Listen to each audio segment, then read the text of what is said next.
Hello everyone.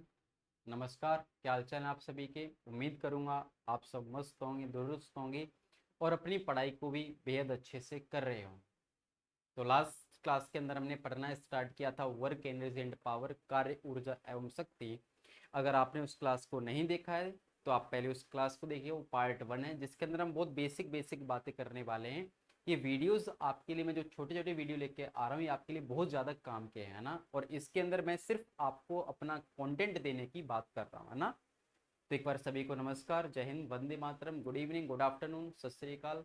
एक बार आपका फिर से स्वागत है आपके अपने परिवार पर, फिजिक्स विद शैलेंद्र पांडे पर, जिसके अंदर आप पढ़ रहे हो साइंस। और साइंस के अंदर हम एक चैप्टर पढ़ रहे थे, वर्क एनर्जी एंड पावर, कार्य, ऊर्जा एवं शक्ति। इसी एनर्जी के अंदर हमने पहला पढ़ना स्टार्ट किया था वर्क, कार्य। और कार्य के अंदर मैंने आपको बहुत सारी बातें बताई थी कि कार्य जीरो भी हो सकता है, कार्य ऋणात्मक भी हो सकता है और कार्य धनात्मक भी हो सकता है। वर्क में भी पॉजिटिव, नेगेटिव एंड जीरो। आज हम पढ़ने वाले उसी के साथ आगे एनर्जी, ऊर्जा। हमारे पास जो एनर्जी है, ऊर्जा है, वो हमारे पास क्या होती है, तो एनर्जी होती है किसी भी कार्य को करने की क्षमता।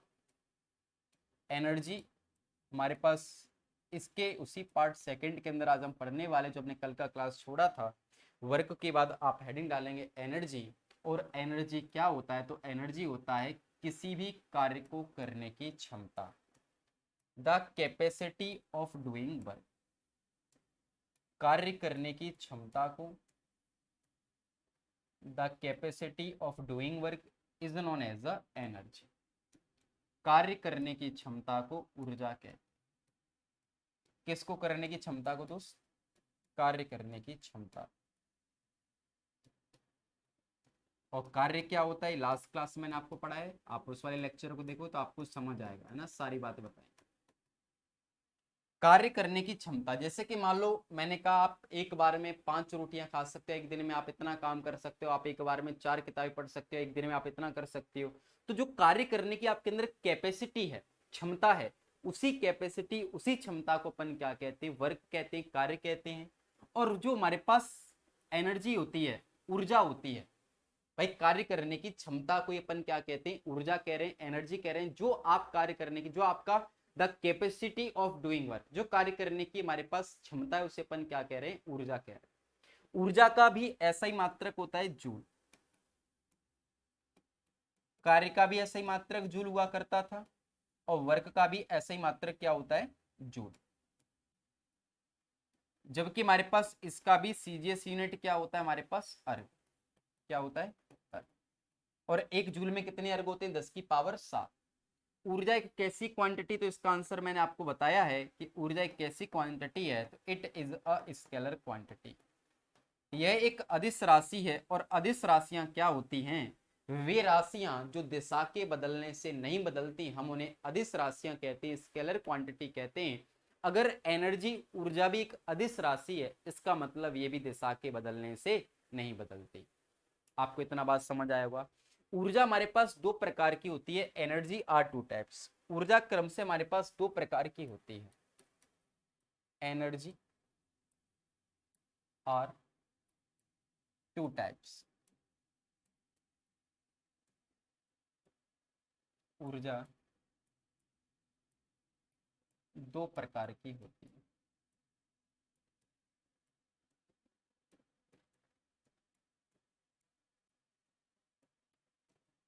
दोस्त, ऊर्जा कितने प्रकार की होती है? तो एक होती है हमारे पास गतिज ऊर्जा,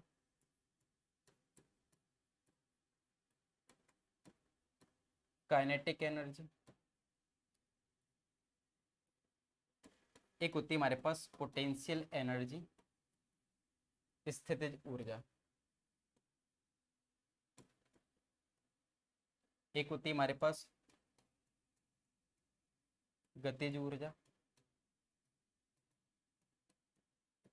एक होती है हमारे पास स्थितिज ऊर्जा। काइनेटिक एनर्जी क्या होती है, गतिज ऊर्जा क्या होती है?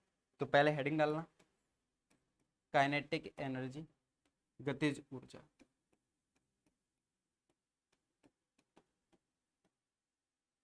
दोस्त, काइनेटिक एनर्जी क्या होती है, गतिज ऊर्जा क्या होती है?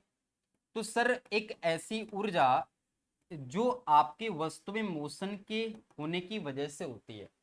अर्थात कोई वस्तु जब आपकी मोशन में होगी, गति अवस्था में होगी, तो उसके अंदर जो ऊर्जा होती है उसे अपन कहते हैं गतिज ऊर्जा। और जब कोई वस्तु रेस्ट में होती है, विराम में होती है, उसे अपन कहते हैं पोटेंशियल एनर्जी, स्थितिज ऊर्जा।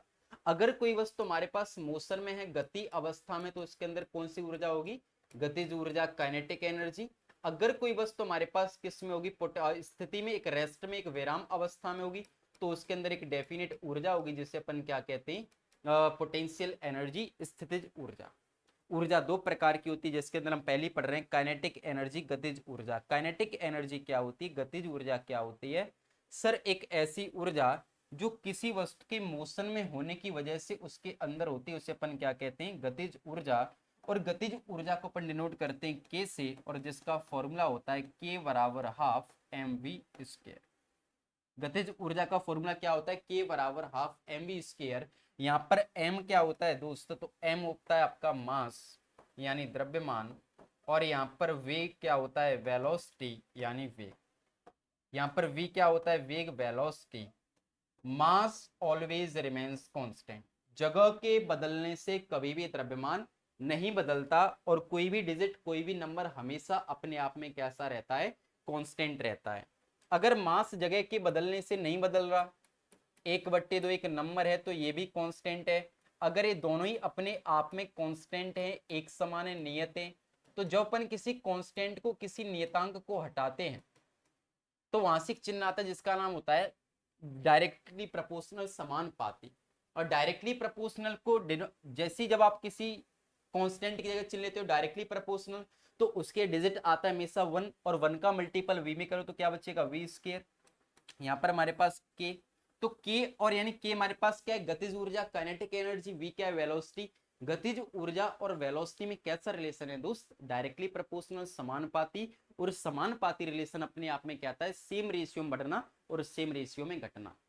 अगर मैंने बोला मेरा हाथ और ये स्टाइलिस एक दूसरे के डायरेक्टली, तो इनडायरेक्टली मैं आपसे ये कहना चाह रहा हूं, अगर इसका वैल्यू बढ़ेगा तो इसका वैल्यू घटेगा, इसका वैल्यू घटेगा तो इसका वैल्यू घटेगा। मतलब पहला घटेगा, दूसरा बढ़ेगा, दूसरा घटेगा। तो आज गतिज ऊर्जा और वेग में कैसा रिलेशन है? डायरेक्टली। इसका मतलब जिसके अंदर वेग जितना ज्यादा होगा, उसके अंदर गतिज ऊर्जा भी उतनी ज्यादा होगी। अगर मेरे पास दो गाड़ियां, एक गाड़ी की चाल 80 मीटर पर सेकंड है और एक गाड़ी की चाल 40 मीटर पर सेकंड है, तो गतिज ऊर्जा किस में ज्यादा होगी? सर जिस गाड़ी का वेग कैसा रहा होगा ज्यादा, उसके अंदर गतिज ऊर्जा भी कैसी होगी? ज्यादा। तो हमारे पास दो गाड़ियां हैं, एक गाड़ी की चाल है 80, एक की गाड़ी की चाल है 40, तो गाड़ी कौन सी गाड़ी की स्पीड में है हमारे पास, या कौन सी गाड़ी में गतिज ऊर्जा ज्यादा हुई? तो आपका आंसर होगा 80 मीटर पर सेकंड वाली में, है ना। जैसे मेरे पास एक कंसेप्ट भी क्वेश्चंस भी आते हैं, एक न्यूमेरिकल क्वेश्चन भी आता है। क्वेश्चन कैसे कह रहा है कि अगर कोई भी एक ऑब्जेक्ट जिसका द्रव्यमान, जिसका मास कितना है? m।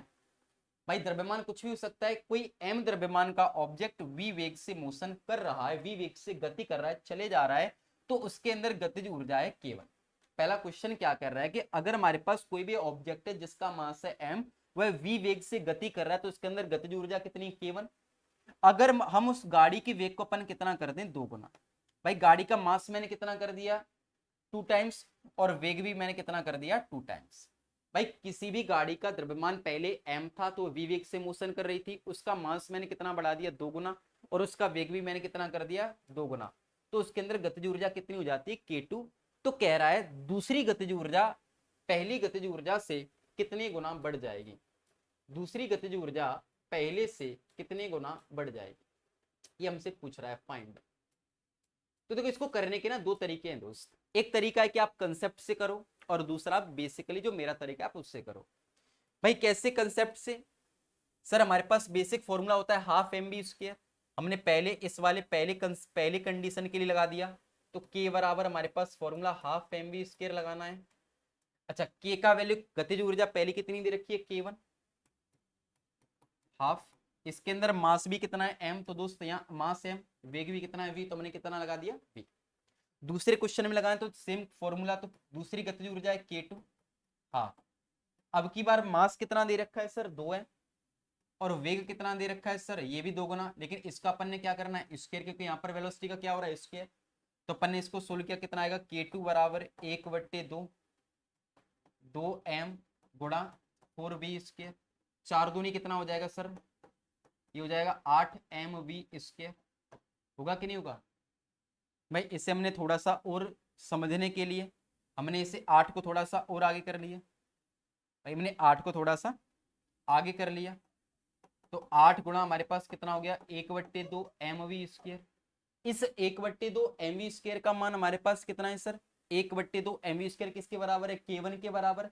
तो मैंने यहां पर क्या रख दिया k1, तो हमारे पास डायरेक्ट वैल्यू कितना हो जाएगा सर, k2 बराबर 8 गुणा k1, यानी दूसरी गतिज ऊर्जा पहले से कितनी गुना बढ़ जाएगी, तो इसका आंसर क्या होगा 8 गुना, 8 टाइम्स, तो इसका आंसर कितना हो जाएगा 8 गुना। लेकिन कई बार इस वाले कंसेप्ट को आप भूल जाओ, तो आपको सिंपली क्या करना है, आपको वेग का स्क्वायर करना है और उसमें आपको मास का मल्टीपल करना है। भाई कितना वेग बढ़ रहा है सर, सर वेग बढ़ रहा है 2 गुना, तो 2 का स्क्वायर कितना हो जाएगा 4। सर मास कितना है 2 गुना, तो हमने सीधा कर दिया इसका मल्टीपल, तो आंसर कितना आ गया 8। जब भी आपको ऐसे क्वेश्चन के अंदर बढ़ना घटना पूछे, तो आपको क्या करना है, वेग का स्क्वायर मास का मल्टीपल। एक और क्वेश्चन जैसे मैंने आपको समझाने के लिए दे रखा है, मान लो मेरे पास एक दूसरा क्वेश्चन इस तरह से है कि अगर कोई एक ऑब्जेक्ट जिसका द्रव्यमान m है और वह v वेग से मोशन कर रहा है, उसके अंदर गतिज ऊर्जा है k1, अगर उसकी मास को अपन ने कर दिया 4 गुना, मास अपन ने कितना कर दिया 4 गुना, और वेग अपन ने कर दिया 2.5 गुना, भाई वेग अपन ने कितना कर दिया 2.5 गुना, तो उसके अंदर गतिज ऊर्जा कितनी हो जाती है k2। तो कहेगा दूसरी गतिज ऊर्जा पहले से कितने गुना बढ़ जाएगी, दूसरी गतिज ऊर्जा पहले से कितने गुना बढ़ जाएगी। तो सिंपली आपको क्या करना है, मैंने बोल रखा है वेलोसिटी का स्क्वायर और मास का मल्टीपल। वेलोसिटी कितना है 5/2 का स्क्वायर, मास कितना है हमारे पास 4, 5 का स्क्वायर कितना हो जाएगा 25/2 का स्क्वायर 4, इससे काटेंगे 4 से 4, तो आंसर कितना हो जाएगा, दूसरी गतिज ऊर्जा पहले से कितने गुना बढ़ जाएगी 25 गुना। सिंपल सा करना है दोस्त, बोलो। एक और हमारे पास क्वेश्चन है, जैसे थोड़ा और आंसर करना, इसका आप कमेंट बॉक्स में आंसर बोल देना कितना आएगा। मैं सिर्फ क्वेश्चन आपको दे दी है कि अगर किसी वस्तु का द्रव्यमान m है और वह v वेग से मोशन कर रहा है, अगर किसी वस्तु का द्रव्यमान m है और वो v वेग से मोशन कर रहा है, अगर कह रहा है सर उसके अंदर गतिज ऊर्जा कितनी हुई, तब k1, अगर उसके मास को अपन कर दें 3/2 गुना, मतलब 1.5 गुना, उसके अपन मास को कितना कर दिए 3/2 गुना, और वेग अपन ने कर दिया 4 गुना, वेग अपन ने कितना कर दिया 4 गुना, तो कह रहा है दूसरी उसके अंदर जो गतिज ऊर्जा कितनी हो जाती है k2, तो कह रहा है दूसरी गतिज ऊर्जा पहले से कितने गुना बढ़ जाएगी। ये आपको कमेंट बॉक्स में आंसर करना है ना, कि इसका आंसर कितना आएगा, कमेंट बॉक्स में। कह रहा है कि हमारे पास अगर कोई भी एक ऑब्जेक्ट है जिसका मास m है, v वेग से मोशन कर रहा है, अगर मास अपन 1.5 गुना और वेग अपन 4 गुना कर दे, तो उसके अंदर गतिज ऊर्जा हो जाती है k2, तो दूसरी गतिज ऊर्जा पहले से कितनी गुना बढ़ जाए, है ना। आपको सिंपली क्या करना है, मास का स्क्वायर, सॉरी वेलोसिटी का स्क्वायर और मास का मल्टीपल, जो भी आपका आंसर है आपको कमेंट में करना। ये थी हमारे पास गतिज ऊर्जा। एक क्वेश्चन और आता है, रिलेशन बिटवीन गतिज ऊर्जा एंड, एक रिलेशन होता है हमारे पास बेसिक सा, relation between linear momentum, relation between linear momentum and kinetic energy, kinetic energy, गतिज ऊर्जा एवं गतिज ऊर्जा एवं रेखीय संवेग कहूं मैं आपसे, या संवेग, दोनों का मतलब एक ही होता है, रेखीय संवेग में संबंध। जब अपन फोर्स चैप्टर पढ़ रहे होंगे तब हम समझेंगे बहुत आसानी से रेखीय संवेग क्या होता है, और इस तरह समझाऊंगा कि आप भूलोगे नहीं, है ना। बस अभी इसका फॉर्मूला याद रखना, रेखीय संवेग को डिनोट करते हैं P से, जिसका फॉर्मूला होता है P बराबर m इंटू v। ये हमारे पास क्या होता है, लीनियर मोमेंटम, रेखीय संवेग, और लीनियर मोमेंटम का फॉर्मूला क्या होता है, तो इसका आंसर क्या होगा सर, लीनियर मोमेंटम का फॉर्मूला होता है हमारे पास, लीनियर मोमेंटम का फॉर्मूला है हमारे पास P बराबर m इंटू v। बोलो सर, यहां पर m क्या है, m है गुरु मास, सर v क्या है, v है वेग, वेलोसिटी, है ना। मास इंटू वेलोसिटी का मल्टीपल क्या कहलाता है, लीनियर मोमेंटम। गतिज ऊर्जा का फॉर्मूला क्या था, अभी हमने जस्ट पढ़ा है, काइनेटिक एनर्जी, गतिज ऊर्जा काइनेटिक एनर्जी। सर उसका फॉर्मूला था हाफ एम वी स्क्वायर। भाई इसी वाले इक्वेशन में मैंने अपनी मर्जी से इस हाफ एम वी स्क्वायर में मैंने अपनी मर्जी से ऊपर नीचे क्या कर दिया, एम का मल्टीपल। किसी को कोई फर्क पड़ेगा? सर एम से एम कटेगा फिर से तो नहीं हो जाएगा, इसे अपन सोल्व करेंगे कितना हो जाएगा, एम स्क्वायर वी स्क्वायर बट्टे 2m। बोलो होगा कि नहीं होगा, 2m होगा कि नहीं होगा? सर एम वी स्क्वायर को हमने ऐसे नहीं लिखकर हमने ऐसे लिख लिया, एम वी स्क्वायर बट्टे 2m। कोई फर्क पड़ेगा क्या? सर कोई फर्क नहीं पड़ेगा। एम वी किसका मान दे रखा है? सर पी का मान दे रखा है। कोई फर्क पड़ेगा? सर कोई फर्क नहीं पड़ेगा। मैंने एम वी ने क्या रख दिया, पी, यहाँ पर स्क्वायर तो पी स्क्वायर बट्टे 2। तो हमारे पास रिलेशन बन के आ गया किसमें, आपकी काइनेटिक एनर्जी और लीनियर मोमेंटम में। और काइनेटिक एनर्जी और लीनियर मोमेंटम में क्या रिलेशन बन के आया, के बराबर, के हमारे पास क्या है काइनेटिक एनर्जी, के बराबर पी स्क्वायर बट्टे 2m। पी यहाँ पर क्या, लीनियर मोमेंटम रेखीय संवेग, और एम क्या है यहाँ पर मास द्रव्यमान। बोलो ये हमारे पास रिलेशन जो पेपर के अंदर बहुत आता है। ये था हमारे पास एनर्जी। एनर्जी क्या होता है, किसी भी वस्तु के कार्य करने की क्षमता को, the capacity of doing work is known as energy. Energy दो प्रकार की होती है, एक होती है काइनेटिक एनर्जी और एक होती है पोटेंशियल एनर्जी। एक होती है गतिज ऊर्जा और एक होती है स्थितिज ऊर्जा। किसी वस्तु के रेस्ट में होने की वजह से, विराम अवस्था में होने की वजह से उसके अंदर होती है गतिज ऊर्जा, और किसी वस्तु के मोशन में होने की वजह से उसके अंदर जो ऊर्जा होती है उसे अपन कहते हैं गतिज ऊर्जा, काइनेटिक एनर्जी। ये थी हमारे पास काइनेटिक एनर्जी। अभी हम पढ़ने वाले पोटेंशियल एनर्जी, स्थितिज ऊर्जा। हमारे पास ऊर्जा दो प्रकार की है, एक है हमारे पास गतिज ऊर्जा तो दूसरी है हमारे पास स्थितिज ऊर्जा। स्थितिज ऊर्जा कहता है किसी वस्तु के अंदर या किसी वस्तु के रेस्ट में होने की वजह से उसके अंदर जो ऊर्जा होती है उसे अपन डिनोट करते हैं, या उसे अपन क्या कहते हैं, पोटेंशियल एनर्जी, स्थितिज ऊर्जा। पोटेंशियल एनर्जी को डिनोट अपन करते हैं यू से, कैपिटल यू से। ये हमारे पास पोटेंशियल एनर्जी को डिनोट करने का सिंबल होता है। कहता है कि पोटेंशियल एनर्जी क्या होती है, तो पहले इस कंसेप्ट को समझना कि मान लो मेरे पास कोई भी एक m द्रव्यमान का ऑब्जेक्ट है, हम इसे h ऊंचाई पर उठाकर लेके जा रहे हैं, तो मैंने बोला इसका मास क्या बदल जाएगा? सर मास अभी भी सेम रहेगा। भाई मान लो मेरे पास ये स्टाइलिस है, इसका मास जो कुछ भी हम इसे h ऊंचाई पर लेके आए तो इसका मास अभी भी इतना ही रहेगा, मास तो घटेगा बढ़ेगा नहीं। तो कह रहा है कि मैंने इस स्टाइलिस को इस पॉइंट से यहां तक लाने में कितना काम किया होगा। तो सर अगर हमें व्यक्ति के द्वारा किया गया काम बताना कि वर्क बाय मैन हम बताएंगे तो कैसे निकालेंगे? भाई इसका मास कितना, कितनी ऊंचाई पर लेके आए। अगर मैं बोलूं यहां से, अगर मैं इसे ऊपर लेके यहां से छोड़ दूं तो ग्रेविटी काम अभी भी कर रहा है कि नहीं कर रहा? मतलब ग्रेविटी हमेशा काम कर रहा है जी के फॉर्म में। तो हमारे पास व्यक्ति के द्वारा कितना काम किया गया है? सर व्यक्ति के द्वारा काम किया गया है mgh। और यही जो व्यक्ति के द्वारा काम किया गया है यही उस वस्तु के अंदर की क्या होती है, पोटेंशियल एनर्जी, स्थितिज ऊर्जा। तो हमारे पास पोटेंशियल एनर्जी का फॉर्मूला भी क्या होता है, mgh।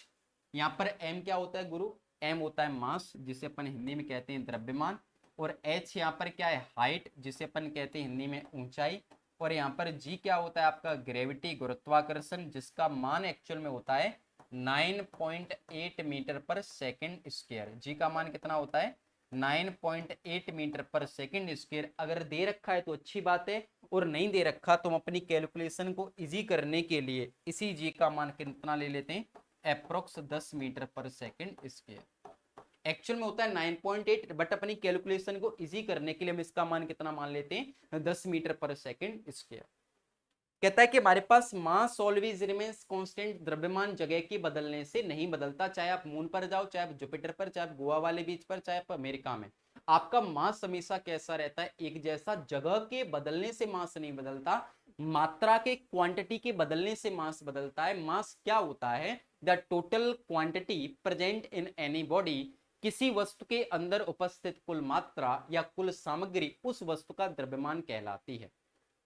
और द्रव्यमान कभी भी जगह के बदलने से नहीं बदलता, मास हमेशा आपके क्वांटिटी की मात्रा के बदलने से बदलता है। तो मेरे पास इसका फॉर्मूला क्या हो गया, सर इसका फॉर्मूला मास हमेशा कांस्टेंट, जी का मान जगह के बदलने से बदलता है। अपन तो पृथ्वी की सतह पर रह रहे हैं तो जी का मान हमारे पास 9.8 ही रहेगा, सरफेस पर इतना ही रहता है। तो मास भी कांस्टेंट, ग्रेविटी भी कांस्टेंट, तो हमारे पास बचा क्या, हाइट। तो पोटेंशियल एनर्जी किस पे डिपेंड करती है, हाइट पर। और हाइट के साथ इसका कैसा रिलेशन है, ऊंचाई के साथ इसका कैसा रिलेशन है दोस्त, डायरेक्टली समानुपाती। इसका मतलब हाइट बढ़ेगा तो कौन बढ़ेगा सर, ऊंचाई बढ़ेगी तो हमारे पास स्थितिज ऊर्जा बढ़ेगी। अगर हाइट घटेगा तो कौन घटेगा, हमारे पास पोटेंशियल एनर्जी घटेगा। बोलो जरा। जैसे मैंने एक क्वेश्चन दे दिया आपको कि अगर कोई एक ऑब्जेक्ट जिसका द्रव्यमान m है, यह एक कोई भी ऑब्जेक्ट जिसका द्रव्यमान m है, m के मैंने कितना मान लिया 5 kg। अगर कोई एक ऑब्जेक्ट जिसका द्रव्यमान 5 kg है, इसे मैं 10 मीटर की ऊंचाई पर लेके गया, तो बताओ मेरे द्वारा कितना काम किया गया होगा। बताओ मेरे द्वारा कितना काम किया गया होगा। तो व्यक्ति ने कितना काम किया तो मैं कैसे बताएंगे, मास इंटू ग्रेविटी इंटू हाइट। भाई मास कितना है सर, कितने किलो का ग्राम का ऑब्जेक्ट है, 5 का। जी का मान नहीं दे रखा, कितना मानेंगे 10। हाइट कितना दे रखा है 10, तो हमारे पास कितना काम किया गया होगा 500 जूल का। हमने कितना काम किया है गुरु, 500 जूल का। और यही उस वस्तु के अंदर की क्या होगी, पोटेंशियल एनर्जी, स्थितिज ऊर्जा। कहता है कि अगर इस ऑब्जेक्ट का द्रव्यमान कितना होता, मान लीजिए इस ऑब्जेक्ट का द्रव्यमान कितना है 5 kg, कितना है 5 kg। अपन इसे उठाकर लेके आए मान लो 8 मीटर की ऊंचाई पर। कितनी ऊंचाई पर लेके गए, 8 मीटर की ऊंचाई पर। इसका मास तो अभी भी 5 ही रहेगा ना।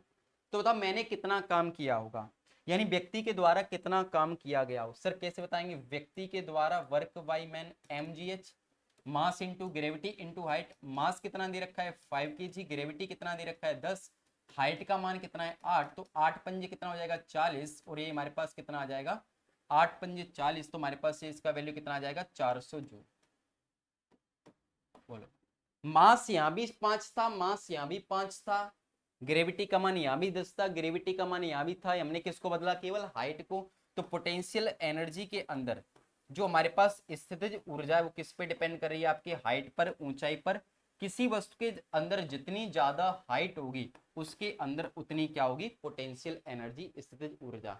जैसे कि यहाँ पर हाइट था 10, तो कितना काम कर रहा है 500 जूल, और यहाँ पर हाइट कितना है 4। और किसी व्यक्ति के द्वारा किया गया जो काम होता है वही उस वस्तु के अंदर की क्या होती है, पोटेंशियल एनर्जी, स्थितिज ऊर्जा। जितना काम हमने ऊपर ले जाने में किया होगा उतना ही काम ग्रेविटी ने से नीचे लाने में किया होगा। मान लो अगर मेरे पास ये 2 किलोग्राम का स्टाइलिश था, मैं अगर इसे ऊंचाई पर लेके गया 10 मीटर की ऊंचाई पर, तो इसी 2 किलोग्राम को 10 मीटर नीचे लाने पर किसने काम किया होगा, ग्रेविटी ने। मैं इसे अगर 8 केजी के ऑब्जेक्ट को मैं 40 किलोमीटर की ऊंचाई पर लेके जाता, तो 40 किलोमीटर की ऊंचाई से 8 किलोग्राम के ऑब्जेक्ट को नीचे लाने का काम कौन करता, आपका ग्रेविटी।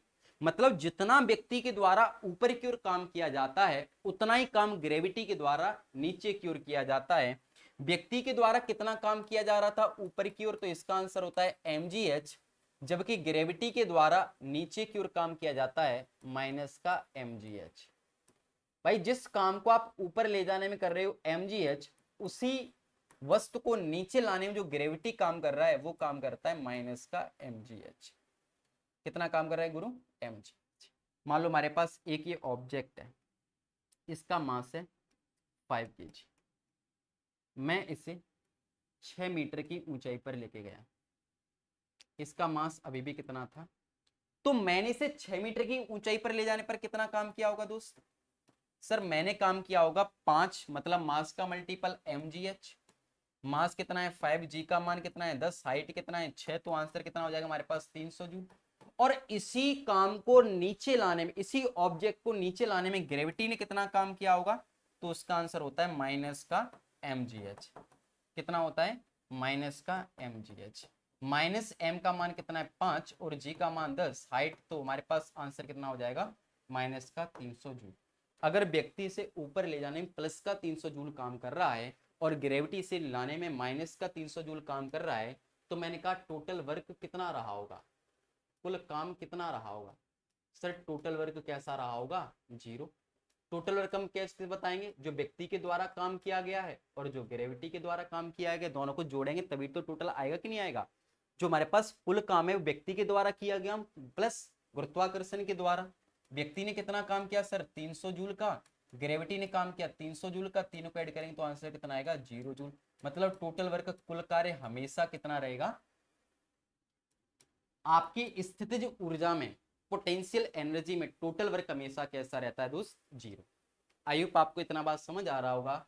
तो इसका अगर आपको इतना समझ आ रहा है तो इसको आप नोट करेंगे और बेहतर तरीके से पढ़ते रहेंगे। मैं आपके सामने ऐसी वीडियो लाता रहूं। अगर आपको समझ आ रहा है तो चैनल पर थोड़ा सा प्यार दिखाइए, शेयर करिए, लाइक करिए, सब्सक्राइब करिए। और आपका भाई आज से आपके साथ बहुत पहले कंटिन्यूस होना चाह रहा था, लेकिन अब आपके साथ इसी चैनल पर कंटिन्यूस रहेगा और आपको बहुत सारी चीजें अच्छी अच्छी देखने को मिलेंगी। फिजिक्स से आपको प्यार होने वाला है।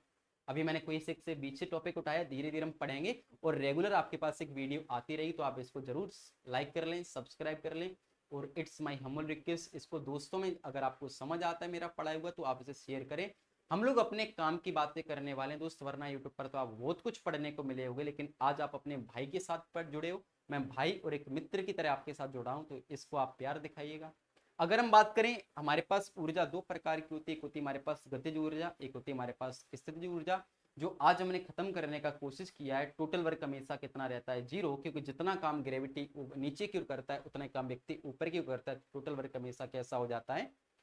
नेक्स्ट क्लास के अंदर हम पढ़ेंगे पावर, शक्ति क्या होता है, और बिजली का बिल। अगर आप रेंट पर रह रहे हो तो बिजली का बिल अपन कैसे निकालते हैं। और एक क्वेश्चन आपके प्रत्येक एग्जाम के अंदर बहुत आता है, चाहे वो रेलवे के एग्जाम की बात करूं, चाहे एनडी, चाहे सीडीएस की। सीडीएस ने इसे पिछले 3 से 4 साल के अंदर कई बार पूछ रखा है। तो आज के लिए इतना ही, बाकी आप लोग पढ़ते रहिए। कल नेक्स्ट पार्ट 3 को हम लेके आएंगे। पावर क्या होता है, 1 किलोवाट घंटा, जिसका वैल्यू पेपर के अंदर बहुत आता है। हम लोग नंबर ऑफ यूनिट कैसे निकालते हैं, बिजली का बिल घर में कैसे बताना होता है ना, वो हम सब बात करेंगे। तो लास्ट हमारे पार्ट 3 के अंदर ये खत्म होने वाला है और इसको पढ़ते रहिएगा। It's my humble request from my deeply heart. मिलते हैं नेक्स्ट वीडियो में। आज के लिए इतना ही। Thank you so much, bye bye, take care, जय हिंद सभी को। लाइक करें, सब्सक्राइब करें, शेयर करें, बाय।